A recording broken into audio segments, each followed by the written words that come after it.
নমস্কার বন্ধুরা, সবাই ভালো আছে, সুস্থ আছে।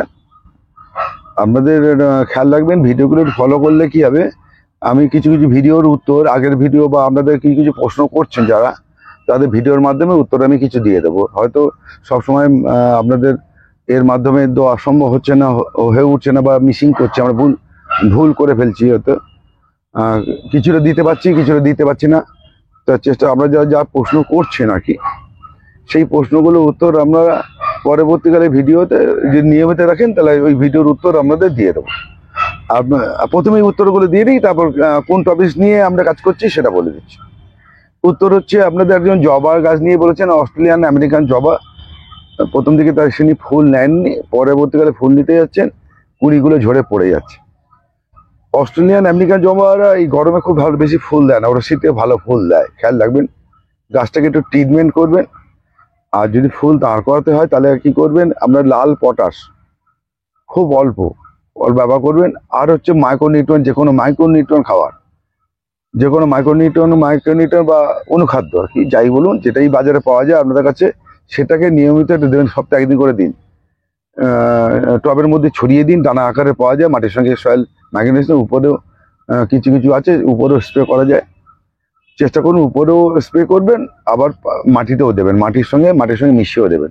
মানে খুশিয়ে হাফ চামচ করে এই মাইক্রোনিউট্রিয়েন্টের খাওয়া পাওয়া যায়, সেটা দেবেন। আশা করি আপনাদের জবা গাছ দাঁড়িয়ে যাবে, ফুল দাঁড়িয়ে যাবে, ফুল আর পড়বে না। গাছে অনেক সময় গাছের খাদ্য কম থাকলে ফুল ফেলে দেয়, কুড়ি ফেলে দেয়। ফোটার আগে কুড়ি ফাট করে পড়ে যাবে, ঝরে পড়ে যায়, এটা একটা হয়। আর প্রত্যেক গাছকে বলছি, মাঝে মাঝেই সব গাছকেই পটাশ খাওয়াবেন, অতি অবশ্যই মাসে একবার করে অন্তত পটাশকে ব্যবহার করবেন। পটাশ খুব ব্যালেন্স করে গাছকে, খাদ্যকে খুব ব্যালেন্স করে দেয়। ফল ধরে রাখতেও সাহায্য করে পটাশ। এবার পটাশ, অনেকে বলবেন যে আমরা কি পটাশ ব্যবহার করব। তিন রকম বাজারে পটাশ করা যায়। একটা হচ্ছে লাল পটাশ, মাটির সঙ্গে দেওয়া যায়। একটা হচ্ছে সাদা পটাশ, মানে 0.050, এটা উপর থেকে স্প্রে করা যায়। আরেকটা হচ্ছে পটাশ, হচ্ছে আপনি কলা, যে কোনো কলার ছোবড়া, কলা যে খাই, পাকা কলা খাই, সেই ছোবড়াকে একটা কৌটোর মধ্যে 3 দিন ভিজিয়ে রাখবেন।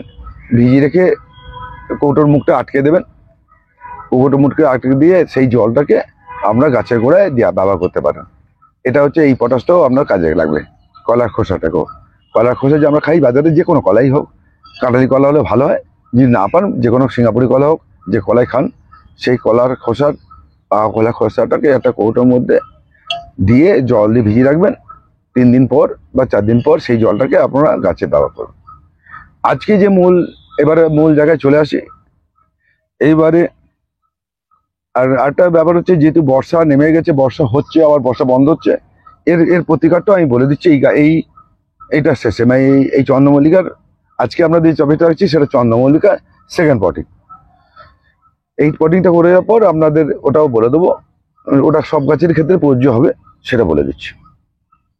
আমরা এরকম এইটা নিয়ে সেকেন্ড পটিং করছি। এটা কিন্তু আমি বারবার করে বলছি, মাটি ঘাস। আমরা ঘাসেরও দেখেছি, মাটিরও দেখেছি। এটা মাটি ঘাসের করেছি। এই মাটি ঘাসটা কি, এটা ওয়েস্টেজ, আমার যে ঘাসগুলো পড়ে থাকে সেইখান থেকে নেওয়া করা। আপনাকে এই মনে রাখবেন, এই একটা গাছ দেখুন, অনেক শুকনো পাতা হয়েছে এইটুখানি হতে, গাছটা খাদ্য হচ্ছিল না। তাহলে আপনারা বারবার করে বলেছি, আপনারা এইসব পাতা, হলুদ পাতা, ঝিমিয়ে পড়া পাতা, শুকনো পাতা ফেলে দেবেন, নিচ থেকে পরিষ্কার করে দেবেন একদম। নাহলে এই পোকার বাসা হবে, কিন্তু বারবার করে বলছি, রোগের উপকার, ফাঙ্গাসও লাগবে, প্লাস পোকার উপদ্রব হবে। একদম নিচ থেকে পরিষ্কার করে দেবেন, চন্দ্রমল্লিকার ক্ষেত্রে একদম পরিষ্কার করে দেবেন, ঠিক আছে? এইরকম দেখুন, আর কিছু ডাল বেরোয়, এই ডালটা কোনদিন বেরোবে না, লম্বা হয়ে উঠবে না, এগুলো ফেলে দেবেন, ভেঙে দেবেন। এই ডালগুলো অবাঞ্ছিত, ছোট ছোট ডাল, এই কুড়িয়ে এসে আটকে গেছে, কুড়ি বলতে ডাল বেরিয়ে আটকে গেছে, এগুলো ফেলে দেবেন, ভেঙে দেবেন, দিয়ে একদম ইজি। দেখুন রুট, দেখুন এরকম হয়েছে।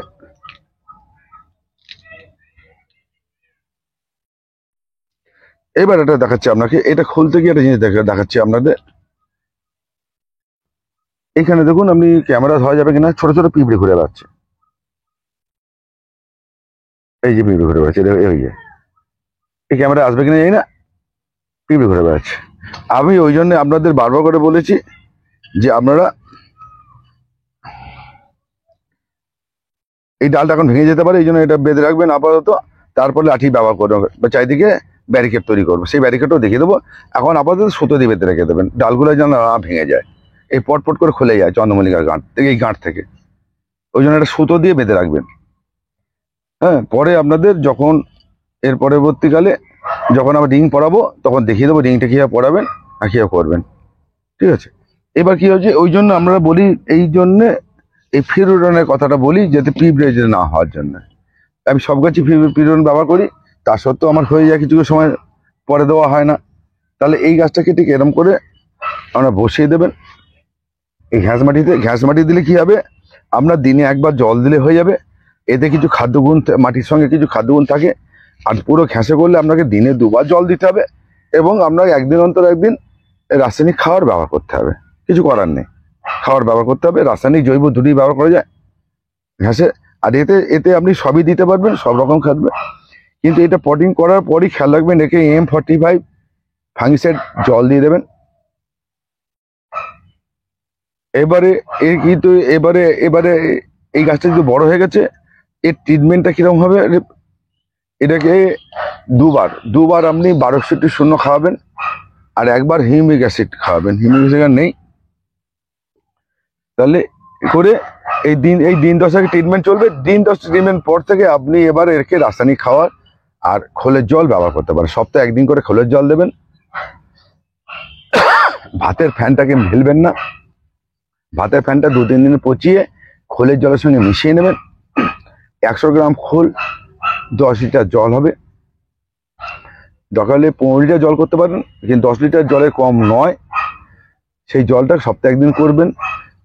একে কি করবেন, এখন আমার এই গাছটা গ্রোথ করতে হবে, একে আপনি 15 খাওয়াবেন, আর সপ্তাহে একদিন দেবেন। 14-35-14 এটা জলেগুলো দিতে পারেন, অথবা দানা করে ছড়িয়ে দিয়ে, এর গায়ে ছড়িয়ে দিয়েও আপনি জল দিতে পারেন, কোনো ব্যাপার না। আপনি করতে পারেন 14-35-14 এবং 15-15-15। আর হচ্ছে 19-19-19 বা 20-20-20 সপ্তাহে একদিন উপরে স্প্রে করবেন। সপ্তাহে একদিন লিটারে 2 গ্রাম দিয়ে গাছকে স্প্রে করবেন। ম্যাগনেসিয়াম সালফেট, ম্যাগনেসিয়াম সালফেট 15 দিনে একবার, 1 লিটার জলে 1 গ্রাম দিয়ে গাছকে ধুইয়ে দেবেন। ঠিক আছে, এটা করবেন। আর হাইড্রোজেন পারঅক্সাইড H2O2, এটা যে কোনো দোকানে পাওয়া যায়।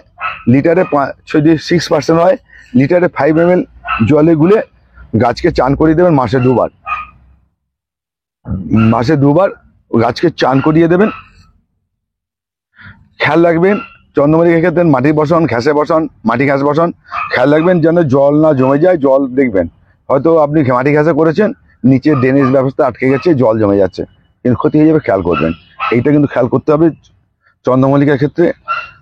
এইটা আপাতত দিন। পরের পটিংয়ে আমরা কি বললাম, পরপর আপনাদের খাবারগুলো বলে দিলাম। এই খাবার দিলে আপনি গাছের গ্রোথ বা স্ট্যান্ডার্ড বেড়ে যাবে। আচ্ছা, এখানে দেখাচ্ছে দেখুন, এটা এই সেকেন্ড পটিং হয়েছে। এবার দেখুন এখানে এই যে পাতাগুলো আপনাকে বারবার করে বলছি, এটা পরে আমি বেশি বাড়াবো না, এই পাতাগুলো এখন ফেলে দেবেন। আর একটা কথা বলছি, সেটা হচ্ছে এই দেখুন, এই যে এই ডালটা কিন্তু আরো হবে না, ভালো হবে না। এই ডালটাকে আমরা ভেঙে দেবেন, এটা ভেঙে দেবেন, দিয়ে এই পাতাগুলো ফেলে দেবেন। অতি অবশ্যই পরিষ্কার করবেন নিচ থেকে।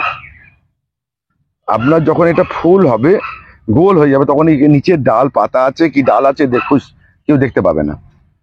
আচ্ছা, আরেকটা কথা হচ্ছে, বারবার করে বলে রাখছি, আমার মতে এটা আমি ব্যক্তিগত আমার এই মত আমি দেখেছি, পোকার স্প্রে মানে পোকার তেল মানে বিষ তেল কীটনাশক কিন্তু একে অতি অবশ্যই 10 দিনে একদিন দিয়ে যাবেন। এখন দিয়ে যাবেন, কন্টিনিউ করে যাবেন, কিন্তু পোকা লাগুক আর না লাগুক। আপনি অনেকে বলতে পারেন আমাকে নিম তেলের কথা। নিম তেল দিলে, নিম তেল যদি দেন, তাহলে নিম তেল কিন্তু পোকা প্রতিরোধক করে, পোকা মারে না, কিছু করতে পারে না। নিম তেল করতে গেলে আপনাকে 4 দিন অন্তর দিয়ে যেতে হবে। ওর নিম তেলের কাজ হচ্ছে ওর গাছের মধ্যে অ্যান্টিবায়োটিক তৈরি করা, পোকা নিরোধক। সেই নিম তেল যদি নিম তেল ব্যবহার করেন, তাহলে কিন্তু আপনাকে 4 থেকে 5 দিন অন্তর কন্টিনিউ দিয়ে যেতে হবে, নিয়মিত দিয়ে যেতে হবে। আর সিনথেটিক যে তেল যদি ব্যবহার করেন, তাহলে কি করবেন, হামলা, ওস্তাদ, এই ধরনের হটশট, এই ধরনের তেল সপ্তাহে একদিন দেবেন। সপ্তাহে একদিন আর কি দেবেন, সেটা হচ্ছে একতারা ব্যবহার করবেন, একতারা সপ্তাহে একদিন একটা ব্যবহার করবেন, একতারা দেবেন। আর একটা হচ্ছে অসিন এবং কিটাপ দুটোকে মিশিয়ে এই গাছে কিন্তু আপনারা ব্যবহার করবেন সাদা মাছির জন্য। সাদা মাছি লেগে গেলে এই পাতাকে পুরো কালো করে দেবে, পুরো কালো করে দেবে, চুষে নেবে, রক্ত মানে চলবে। এবং সাদা মাছি যখন নাড়া দিলে দেখবেন সাদা মাছি উঠছে, বুঝতে পারবেন। কিন্তু তার লাগার আগে করে নেবেন, অতি অবশ্যই করে নেবেন, নাহলে বিপদের সীমা থাকবে না। আর একটা নতুন টাটা এসছে বাজারে, এখনো আমাদের কাছে হাতে পাইনি, এখনো সাদা মাছির জন্য একটা এসছে ওষুধ, সেটা এখনো হাতে পাইনি বা সেটাকে অ্যাপ্লাই করে দেখিনি, সেই জন্য আপনাদের বলতে পারলাম না। কিন্তু আপনার সাদা মাছির জন্য যদি সাদা মাছির ওষুধটা না পান, তাহলে সেই দোকানদার, আপনাদের কাছাকাছি যে দোকানদারগুলো আছে এই সারের দোকান, রাসায়নিক সারের দোকান, তাদের জিজ্ঞেস করবেন এই সাদা মাছি তাড়াবার জন্য আপনারা কিছু ওষুধ দিন, সেটা অ্যাপ্লাই করে দেখুন। আর লাগতে দেবেন না, পোকা আসতে দেবেন না, তাহলে কিন্তু বিপদ। চন্দ্রমল্লিকার ক্ষেত্রে কিন্তু বিপদ, এটা খুব বিপদ। এইটা এই এই যে চন্দ্রমল্লিকা করলে, এইবার একটা কথা বলি, এই যে ওয়েদার চলছে, কখনো গরম প্রচুর আর্দ্রতায় ঘাম হচ্ছে প্রচন্ড, কখনো আবার গরম পড়ছে প্রচন্ড, আবার কখন বৃষ্টি পড়ছে। এই ঠান্ডা গরম ওয়েদারে গাছে কিন্তু সব গাছের ক্ষেত্রে এখন ফাঙ্গাসের উৎপাত আসবে। এমনকি সেটা মানে কাগজ ফুল গগনবিলিয়া হতে পারে, ছোট ছোট আম গাছে হতে পারে, যে কোনো গাছে, ফল ফুল সব গাছেরই এখন কিন্তু এই মানে ফাঙ্গাসের উপদ্রবটা আসতে পারে এই ওয়েদারের কারণে। এই প্রচন্ড আর্দ্রতা আছে, যাতে ঘাম হচ্ছে এবং বৃষ্টি হচ্ছে, গাছ ভিজছে আবার শুকাচ্ছে না, সেই তো কারণে আমরা কিন্তু নিয়মিত 15 দিন অন্তর ফাঙ্গিসাইড স্প্রে করে যাবেন। যেদিকে বৃষ্টি হবে তারপর দিন করলে ভালো হবে। এই করলে ভালো হবে। যে গাছগুলো নরম জাতীয়, পাতা খুব নরম, তাতে খুব তাড়াতাড়ি ফাঙ্গাস লাগে, সেই গাছের ক্ষেত্রে আমরা কিন্তু ফাঙ্গিসাইড স্প্রে করবেন। সেটা যেটা মানে সাপ করতে পারেন, ব্যাবিস্টন করতে পারেন, ব্লু কভার করতে পারেন, ব্লু কভার খুব ভালো লাগে, ব্লু কভার, জিঙ্ক অক্সাইড, এটা করতে পারেন। এইগুলো আপনারা যার যার কাছে হাতে পাচ্ছেন সেগুলোকে দিয়েই আপনারা কিন্তু ফাঙ্গিসাইড স্প্রে করে যাবেন। আর চন্দ্রমল্লিকার ক্ষেত্রে আর পরে বলে দেবো যে আর কি কি ফাঙ্গিসাইড আপনারা মাটিতে ব্যবহার করবেন, সেটা আমি এরপরে যখন স্টার্ট হবে, ঠিক বর্ষার যখন নেমে যাবে তখনও আমি বলে দেবো যে আর কি ফাঙ্গিসাইড ব্যবহার করবেন এই গাছের খাবার। এইবার কি হচ্ছে, আপনারা কিন্তু এই গাছটা কিন্তু এই চন্দ্রমল্লিকার ক্ষেত্রে মাসে একবার করে, আবার বলে রাখছি, মাসে একবার করে পটাশও ব্যবহার করবেন, ডাইরেক্ট পটাশ, লাল পটাশ, কোনো ব্যাপার না। আমরা অনেকে বলছে দাদা আমি জৈব হিসাবে, ওটা ছাদের গাছ, ফুল আমরা খাই না, সেই তো ওই রাসায়নিক আর ওই জৈবিক এরকম করে সম্ভব হবে না গাছ করা, সবসময় মেনটেন করা সম্ভব হয় না। চেষ্টা করবেন আপনারা এইগুলো কিন্তু করবেন। আর একটা কথা, সেটা পরে আছে, পরের ভিডিওতেই বলে দেবো। এইবার আপনারা কিন্তু এই জিনিসগুলো কিন্তু আমরা এই চন্দ্রমল্লিকার গাছের ক্ষেত্রে কিন্তু ব্যবহার করবেন। চন্দ্রমল্লিকার কোনো প্রশ্ন থাকলে আমাকে ফোন করবেন। আর এখন যেটা হচ্ছে, এখন আমরা পম্পম করছি, চন্দ্রমল্লিকা আমাদের 3 রকম হয়, 3 রকম আমাদের চন্দ্রমল্লিকা এখানে করা হয়। সেটা হচ্ছে পম্পম ভ্যারাইটি, পম্পমে আটা ভ্যারাইটি, সেটা হচ্ছে পুনে ভ্যারাইটি বলি। সেই ফুলগুলো, গাছগুলো খুব তাড়াতাড়ি কুড়ি এসে যায়, সেই গাছকে খুব বেশি বড় ঝাড় করা যায় না, কিন্তু তার কালার কন্ট্রাস্ট বেশি। পুনে ভ্যারাইটির কালার, ফুলের চন্দ্রমল্লিকার ফুলের কালারটা, কন্ট্রাস্টটা অসাধারণ, কন্ট্রাস্ট কালারও বেশি, চোখে লাগে। কিন্তু সেই গাছকে খুব বেশি ফুল আনা যায় না, আনতে পারা যায় না, কুড়ি এসে যায় তাড়াতাড়ি বলে। সেই গাছটায় এই মানে জুলাইয়ের শেষে বা আগস্টে বসাতে পারেন, তাতে 50, 100, 150 ফুল ফুটলো, 150, 200 যদি ফুল ফোটাতে পারেন, তাতে বাগান আলো হয়ে থাকবে। এবং পুনে ভ্যারাইটি একটা বড় গুণ কি, আপনি ফুলটা কেটে দেওয়ার পর সাইড থেকে ডাল বেরিয়ে আবার ফুল দেয়, যেটা পম্পমে খেতে দেয় না। আর একটা কথা, সেটা হচ্ছে জাইন্ট। এরপরে সেই জাইন্টটা হচ্ছে আমরা জুলাই শেষে থেকে আগস্ট মাসে থেকে বসাতে পারেন, পরপর বসাবেন। আগস্টে আমি বসাবো, যেটা হচ্ছে জাইন্টের, যেটা যেটা বড় ফুল আমরা দেখেন জাইন্ট বলি আমরা। অনেকে আবার বাংলা কথায় স্নোবল বলে যারা চিহ্নিত করেন বা স্নোবল চেনেন, স্নোবল হচ্ছে জাইন্টের একটা জাতকে স্নোবল বলা হয়, সাদা বড় বল, কিন্তু আমরা সবাই চলতি কথা অনেকে স্নোবল বলি। এই বড় ফুলের জাতগুলোকে আমরা এর পরেই বসাবো, আগস্ট মাসেই বসাবো। তা এটা খেয়াল রাখুন যে চন্দ্রমল্লিকা আমরা কিন্তু 3 রকম ভ্যারাইটি হয়, সেই 3 রকম ভ্যারাইটি আপনাদের বলে দিলাম। এই পম্পমের হচ্ছে প্রায় 170, 80, 90, 100 ভ্যারাইটি হয়, বিভিন্ন ফুলের বিভিন্ন আকার হয়। পুনেরও তাই, পম্পমেরও প্রচুর, মানে জাইন্টেরও প্রচুর ভ্যারাইটি হয়, যার যেটা পছন্দ সে সেটা করে। ফুলের গঠনও ভালো, রঙও ভালো। তবে এই গাছগুলো চন্দ্রমল্লিকা কি, আপনার ফুল এত ফুটলে আপনার যারা নতুন কাজ করছেন বা পুরনো যারা করেন, বাগান আলো হয়ে থাকে ভালো করুন।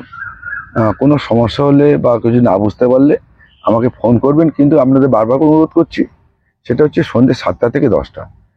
7টার পর ফোন করবেন, নাহলে আমার ফোন ধরার অসুবিধা হয়ে যাচ্ছে। আপনাদের সাহায্য করার জন্য আছি। তাও বলছি, আপনাদের টাইমটা বলে রাখি, সন্ধ্যে 7টা থেকে 10টা, এই সময়টা ফোন করবেন, খেয়াল রাখবেন। নমস্কার বন্ধু, আজকে এই পর্যন্তই।